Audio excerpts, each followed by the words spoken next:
А на самом деле сколько можно зарабатывать? Меня не интересуют маленькие деньги, мне нужны миллионы. Хорошо, давай начнем с того, что... Да, извини. Давай начнем с того, что сколько времени ты готова инвестировать. Сколько зарабатываешь ты сегодня, инвестируя столько часов времени.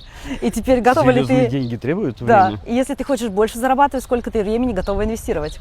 Так, ну, допустим, я готова полностью отказаться от работы и заняться этим, если это будет приносить мне мои миллионы. Ну, без проблем, тогда вперед. Ну, начнем маленькими шагами. Через сколько я смогу заработать миллион? Ну, а через сколько? Ну, смотря кто как движется, да, кто как хочет зарабатывать. Можно через год, можно через полгода кто-то зарабатывает, а кто-то и через 5 лет может заработать. То есть предела-то здесь нет. Все Самое зависит от важное, нас нет самих, от предела. нашего настроя, да, и от наших действий. А если равняться на топ-лидеров, как уже, Саша, ты сказала, да, их немного, но это именно те люди, которые больше времени инвестировали. То есть у каждого, в принципе, нету ограничений, а наверх, пожалуйста, все зависит Конечно, от нас. чтобы была целеустремленность, была идея, была вера в продукт, вера в компанию, вера в президента. Вот этих качеств достаточно для того, чтобы достигать своих целей.